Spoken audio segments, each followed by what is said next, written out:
नमस्ते नमस्कार, एक बार फिर से स्वागत है आपका हमारे YouTube चैनल कपिल निर्मल फिल्म्स पर।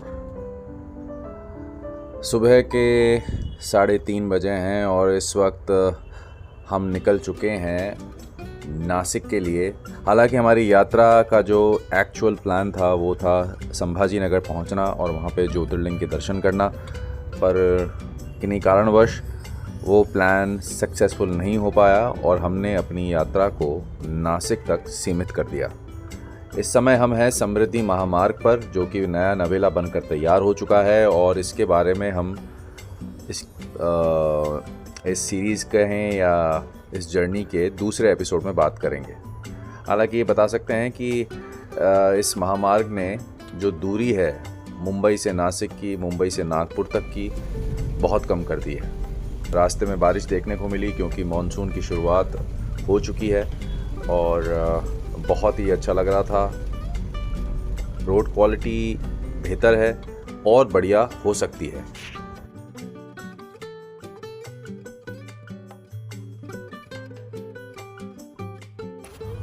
और ये हम प्रवेश कर चुके हैं समृद्धि महामार्ग की पहली टनल में टुवर्ड्स नासिक और समय हो चुका है 7। हमने होटल में चेक इन कर लिया था और उसके बाद अब हम बढ़ चले हैं पांडव केव्स की तरफ, पांडवनेरी केव्स की तरफ, और उसके बारे में आगे चलकर विस्तार से बात करेंगे। मौसम बहुत सुहावना हो रहा है। आप सामने जो पहाड़ी देख रहे हैं वहीं पर स्थित है पांडवनेरी केव्स।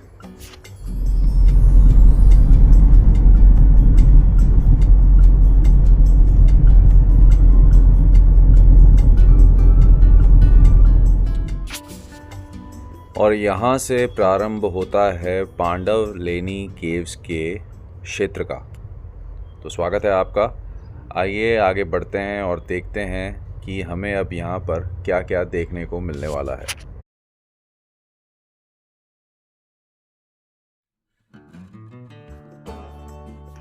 यहाँ जो पहली चीज़ नोटिस करने को मिली कि आसपास के क्षेत्र के कई लोग यहाँ पर मॉर्निंग वॉक के लिए आते हैं और पहाड़ी पर चढ़ते हैं, उतरते हैं, और बहुत ही अच्छी जगह है, खुली हुई जगह है, स्वच्छ वातावरण है और हाल फिलहाल देखने में ऐसा प्रतीत होता है कि साफ़ सफाई का भी ठीक ठाक ध्यान रखा गया है।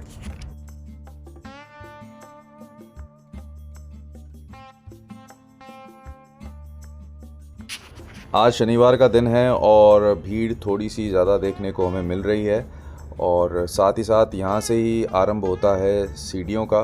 230 सीढ़ियाँ हैं अप्रॉक्सीमेटली, जिसे आप चढ़कर पांडव केव्स तक पहुँच सकते हैं। 24 केव्स हैं जो कार्व्ड की गई हैं। पांडव केव्स इन्हें कहा जाता है, पर मुख्यतः यहाँ पर बुद्ध से रिलेटेड, बुद्धिज़्म से रिलेटेड ये सारी केव्स हैं। बरसात के मौसम में आप देखेंगे कि यहाँ की खूबसूरती, यहाँ की सुंदरता देखते ही बनती है। चारों तरफ ग्रीनरी उमड़ कर आ रही है और क्योंकि थोड़ी देर पहले बरसात हो चुकी है तो यहाँ पर जो ठंडक है उसका भी आप थोड़ा सा हल्का सा एहसास कर सकते हैं। चलिए अब विस्तार से हम पांडवनेरी गुफाओं के बारे में बात करते हैं।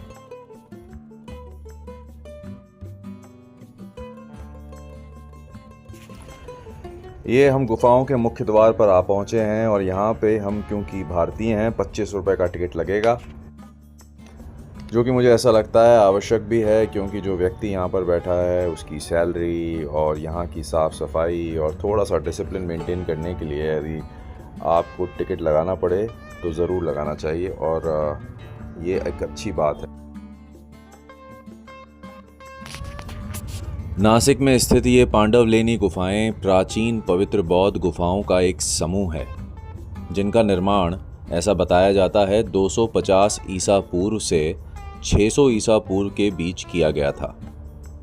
इन गुफाओं को चट्टानों को काट कर बनाया गया है और ये रॉक कट गुफा वास्तुकला की श्रेणी में आती हैं। पांडवनेरी गुफाएं नासिक के पुराने शहर में समुद्र तल से 3000 मीटर की ऊंचाई पर त्रिशामी पहाड़ी पर स्थित है।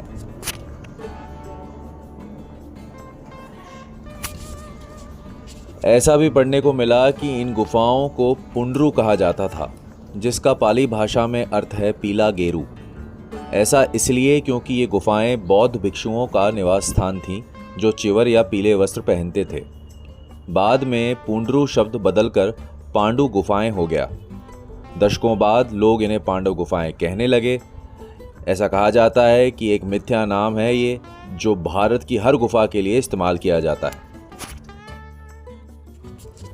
जब हमने इनके बारे में आगे पढ़ा तो हमें पता चला कि विभिन्न शिलालेखों से पुष्टि होती है कि उस काल में नासिक पर 3 राजवंशों का शासन था, पश्चिमी क्षत्रप, सातवाहन और अभीर। ऐसा प्रतीत होता है कि सातवाहनों और क्षत्रपों के बीच वर्चस्व को लेकर हमेशा संघर्ष चलता रहता था।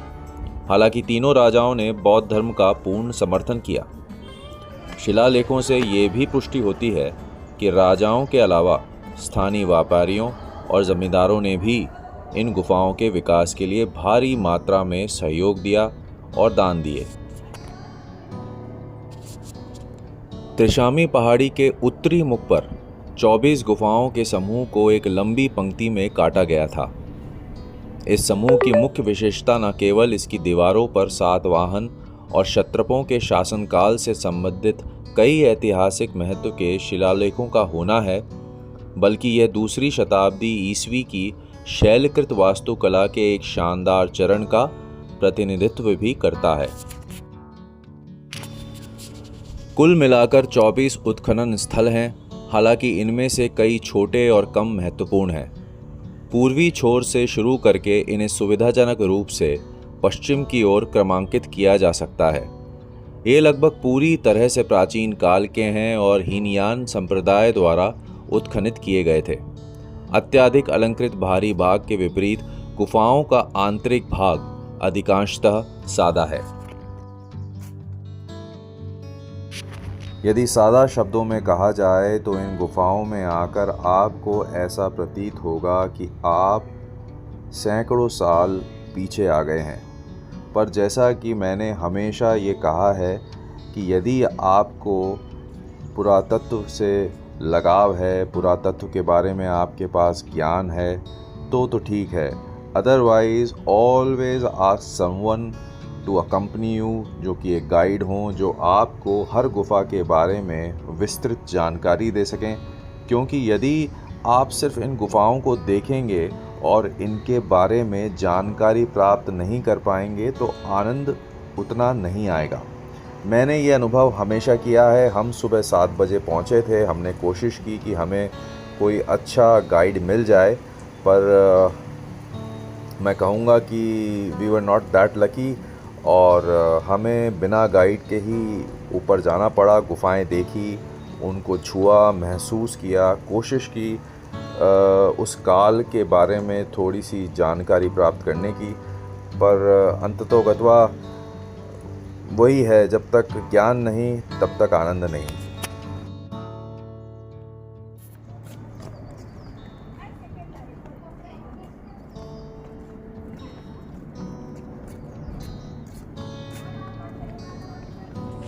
अब समय आ गया है कि हम यहाँ पांडवलेनी केव से विदा लें।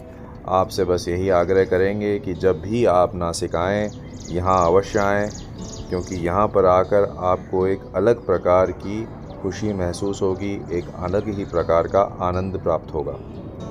एक और आग्रह है जो सुन रहे हैं उनसे कि ऐसी गुफाओं के चारों तरफ भी एक बफर जोन क्रिएट किया जाना चाहिए, ताकि जो इंफ्रास्ट्रक्चरल डेवलपमेंट है उसे थोड़ा सा यहाँ से दूर रखा जाए और जो प्राकृतिक सौंदर्य है उसे किसी प्रकार लंबे समय तक यहाँ पर बचा के रखा जाए।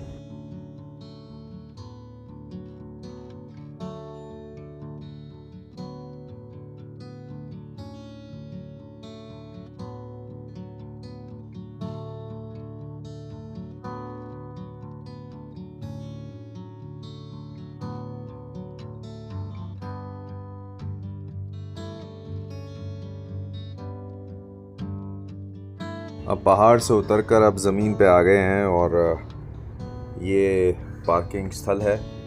यहाँ से अब हम निकलेंगे और पास में ही एक नया मंदिर बना है जो कि जगन्नाथ मंदिर है। वहाँ पे हम दर्शन करने चलेंगे। तो आइए बिना देरी के यहाँ से निकलते हैं। बीच में एक जगह हमें चाय पीने का मौका मिला तो हमने चाय पी, पर ये चाय दिखने में तो बड़ी सुंदर है पर बिल्कुल गन्ने के जूस के समान प्रतीत हो रही थी। मीठे गन्ने का जूस पी लीजिए या आप ये चाय पी लीजिए, दोनों में बड़ा मुश्किल था अंतर कर पाना।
तो फाइनली हम पहुंच गए भगवान जगन्नाथ के मंदिर, दर्शन किए, आनंद प्राप्त किया। काफ़ी देर तक यहाँ बैठे, बहुत ही शांति, बहुत ही सुकून मिला और आशा करते हैं कि आपको हमारी ये प्रस्तुति अच्छी लगी होगी। अगले वीडियो के साथ, अगली यात्रा के साथ फिर से एक बार मुलाकात होगी। तब तक के लिए आप लोग अपना ध्यान रखें, स्वस्थ रहें। नमस्कार।